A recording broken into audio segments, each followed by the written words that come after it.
Indulge me for a moment and picture this scene. A lone man is walking down an open road, dressed in all black clothing. His right eye is permanently shut, and he seems to possess a mechanical arm on the left-hand side of his body. Both odd features, but the most baffling thing about him is the massive slab of iron that is far too big to be called a sword on his back. If you're familiar with manga in any capacity, chances are you know exactly what I'm describing, because it's one of the greatest stories ever told.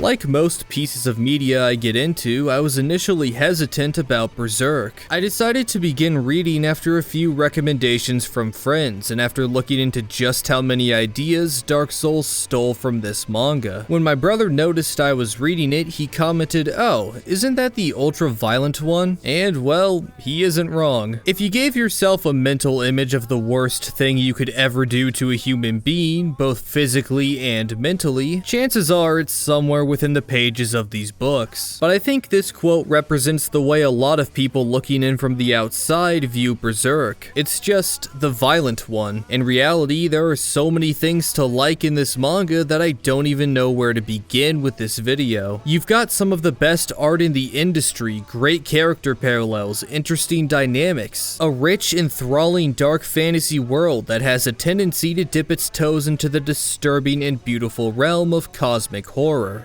intriguing insights into some of life's greatest questions, and a large cast of characters who are as engaging as they are believably human. Berserk is one of those stories that entire channels could be dedicated to covering, and it is. So in order to overcome the daunting task of talking about it on the internet, you know, it doesn't sound so hard when I put it like that, I'm going to fall back into my comfort zone and just give my perspective. I racked my brain in an attempt to find out what I thought was the most amazing aspect of a manga filled to the brim with amazing aspects. And time again, my mind always brought me back to Guts. He's our main protagonist, a character whose life we see unfold from the moment he's born to the battle-hardened warrior he is today. You might be thinking to yourself, battle-hardened? I mean, sure, he's pretty banged up, but the dude looks great for 40. And yeah, that would be true if he wasn't 24 years old. To put that into perspective, the manga he's from is 8 years older than he is, and he looks like this. His life sucks, but watching him live it is by far my favorite part of this story. This video is dedicated to explaining why, and as much as I'd like to hold back on spoilers, it would be impossible for me to write this script without summarizing events for the sake of context. And if you're okay with that, then let's talk about this weird-ass title. We all know that Berserk is broken up into 5 distinct story arcs, but when I think about Guts' journey through the manga, I separate it into 3 sections. First, you've got the Golden Age section, which stands on its own. Then the Calamity section consisting of the Black Swordsman and Conviction arcs. And finally, the Companionship section, which covers the Millennium Empire and Fantasia arcs. I doubt this makes any sense now, but don't worry, we're going to tackle these sections one at a time and you'll see where I'm going with this. The Golden Age arc is pretty funny when you think about it, because despite its name and the fact that this is probably when our characters are at their happiest, their lives are still filled to the brim with horror and chaos. Case in point, we meet Guts minutes after he was born, underneath the corpse of his hanging mother and festering in a pool of blood. He gets taken in by an abusive mercenary named Gambino who eventually tries to kill him, and afterwards he meets Griffith, a man who claims ownership of his life because he beat him in a sword duel. As ridiculous and arrogant as that sounds, Griffith is one of the few people in this world who has the ambition to justify swallowing the lives of others. He wishes to own his own kingdom one day, and as a commoner who grew up in poverty, this is nigh impossible. But his dream is so powerful that it draws others to him, like flames being cast into a much larger bonfire. He has this aura of confidence and conviction that compels others to take up their swords for him. Guts was like this as well. He's lived his whole life up to this point comforted by the presence of his sword, because at least while he's swinging it around, he doesn't have to think about anything else. It's a simple-minded substitute for a purpose in a life that he's been told time and time again he doesn't deserve to have. And for a while, that was enough for him to cope. He doesn't have any dreams of his own, so he serves Griffith because, like the others, he respects the strength of his will. The two of them develop a close relationship over several years, but soon Guts begins to notice an imbalance of status. Sure, Griffith is willing to share his feelings with Guts and ask him for advice, but let's be real here. Guts is essentially his errand boy. Anything he does, no matter how spectacular, is ultimately made trivial in the face of Griffith's overwhelming ambition. A feat as monumental as killing 100 men while injured has no weight if there isn't a purpose behind it. Once Guts realizes this, he becomes discontent with his passive attitude towards life and grows into someone who wishes to have a dream of his own.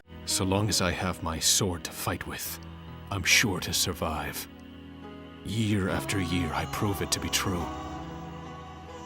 Before joining the Hawks, I always survived.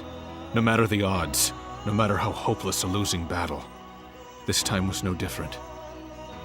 In truth, I don't believe that's any way to live one's life. Despite how hard things have been for him his entire life, it finally seems like Guts is starting to walk down a better path. He has loved ones for the first time in his life. He even gets romantically involved with a leader in the band named Casca, and he's actively pursuing a sense of purpose. And that's where the manga ends, happily ever after. I mean, they never explained what this egg thing was or what it was for, but I'm sure it can't be as closely tied to the destinies of the main characters as this big dumb monster said, right? Well, if the amount of emphasis Berserk puts into the existence of fate in its world is anything to go by, it's safe to say that everyone's lives are about to get a whole lot worse. The Eclipse is by far the most iconic event in all of Berserk, and while I can't speak for everyone, the reason why I love it is because one man managed to create one of the most disturbing and uncomfortable things I've ever seen with little more than paper and a pen. Even though you know it's coming, nothing can prepare you for watching the man you've spent hours observing the growth of lose every single thing he's ever held dear at the hands of the person he looked up to the most. If the constant presence of fate in this manga didn't feel heavy-handed enough for you, now everyone in the Band of the Hawk is branded for the sacrifice. Their destiny is to be food. Also, Griffith can realize his dream. The only branded members of the Hawks who survived this event are Guts and Casca, and both of them come out far from unscathed. Casca repressed everything she possibly could in an attempt to forget the Eclipse, and ended up as an infantile husk of her former self because of it. Guts lost an eye, an arm, everyone who ever cared about him, and most importantly, he lost his mind. What I've dubbed the Calamity section of Berserk is where we see Guts at his lowest point. He and Casca are now trapped in the interstice, a blurry border between the human world and the demon world. He's hunted day in and day out by demons attracted to the tantalizing aroma of the brand, and despite how horrifying of a concept this is, if you asked Guts, he'd tell you this is what he wants. His rage is now so great that he's willing to dedicate the rest of his life to killing as many of these demons as possible, diving headfirst into a darkness he can never escape. The way he interacts with the people he meets and the way he fights in these arcs are all you need to see to get a taste of how much the Eclipse changed him. He's much more reckless and underhanded than before. He's consistently willing to use innocent bystanders as bait so he can catch a foe off guard. He also shows little concern for his own body, causing his fighting style to morph into something that's just as demonic as the monsters he's killing. In the Lost Children chapter, we see Guts take on Rosine, a child who sacrificed her parents in order to become an apostle. She spends her days kidnapping children and trapping corpses in cocoons in order to transform them into malicious creatures that resemble elves. In the middle of the fight, Guts allows the fake elves to swarm him before diving into a fire, incinerating all of them. He then slices open one of the cocoons, using the blood and amniotic fluid inside to put out the fire. Now, putting aside the fact that that this is the most hardcore thing I've ever seen, the point is that Guts has dramatically changed for the worse. His final conversation with Jill is a haunting display of just how broken Guts is as a person now. She comes from an abusive home, so she asks Guts to take her with him in order to escape, and the best thing he can muster up to say to her is go back, because nothing is ever going to get better. There is no paradise for you to escape to. If you're wondering why she even bothered trying to confide in Guts, it's because she's one of the few people in the Calamity section who notices that he still has his empathy. He constantly snaps himself out of his rage-fueled slaughters in order to protect innocent people. Even if he never looks like it, he's always taking the people around him into consideration. And from his facial expression at the end of the Black Swordsman arc, we can tell that he hates the poor way he treats others. This is how I assumed he'd be for the rest of the manga, a tragic hero who would cut his way through so many apostles that he'd eventually be strong enough to exact his revenge on Griffith. There would be a but at what cost kind of thing, and the story would end with a bittersweet, albeit satisfying conclusion. You can't really blame me for predicting this outcome. I mean, most descriptions of the manga have something akin to this in it. Guts relentlessly follows a dark, blood-stained path that leads only to death or vengeance. I think if it went down this route and did it well, I'd have no qualms with calling it a great story. But Berserk isn't the kind of work that's satisfied with just being great. It aims to be the best, so it did something so simple yet so unexpected that it skyrocketed my level of appreciation for this manga through the roof. It slowly but surely brought Guts back. He spends the second half of the Conviction arc looking for Casca, who went missing while he was off on his little murder journey. His quest ends on the walls of a crumbling castle, where he's forced to fend off a swarm of people-swallowing shadows alongside a few colorful characters he met along the way. And once the dust settles, he finds himself with a band of misfits looking to travel with him. You've got, and I hope I never have to pronounce any of these names ever again after today, Isidro the Kid Thief, Farnus the ex-religious zealot, Serpico her faithful servant, Puck the wisecracking elf, and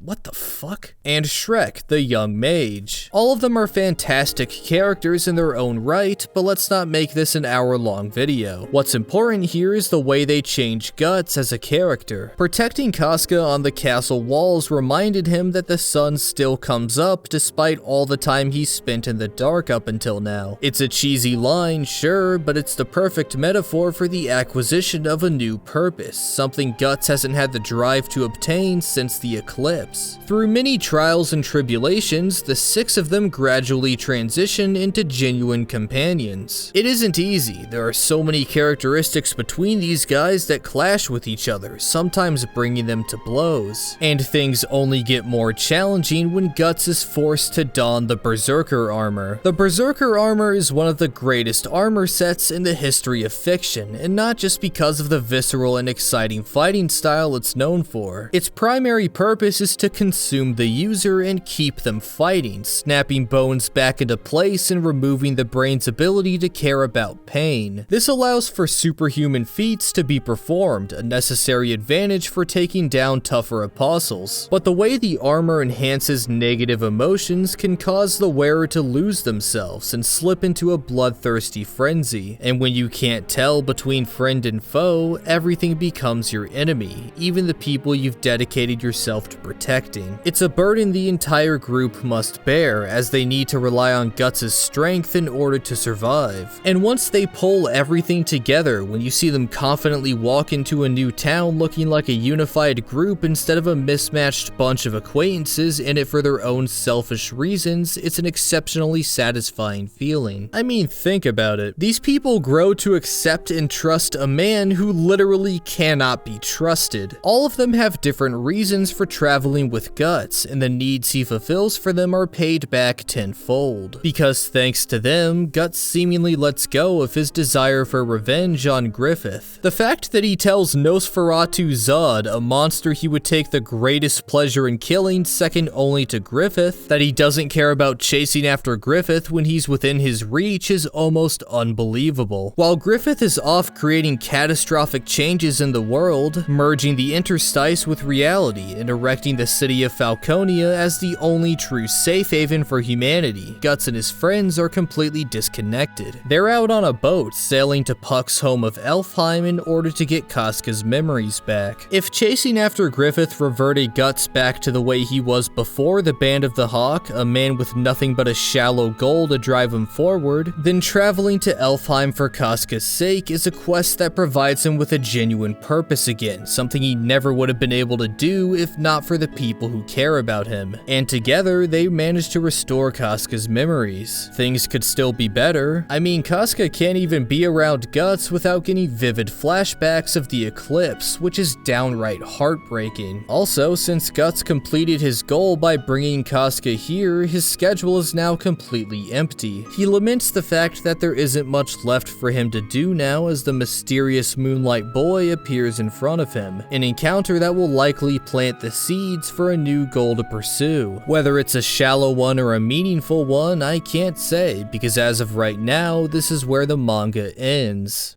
If you asked almost any Berserk fan what their favorite arc is, they'll tell you the Golden Age arc, and they're probably right. But all things considered, I've been enjoying the current Berserk more now than I ever have before, and it's all because of one man's struggle to find purpose and meaning in an unforgiving world. Despite all the brutality, all the fantastical and nonsensical elements, Berserk always boils down to this point. It's a story that anyone can pick up and relate to because of how intrinsically human it is. And when you catch up to the manga and take a look back at everything Guts went through in order to get here, it's a truly indescribable feeling. I connected with this character on a deep and personal level because of how realistically he's portrayed. His irrational emotions, his moments of weakness, his personal struggle, all weaved together in one of the most masterful ways I've ever laid my eyes upon. That's what sold me on Berserk.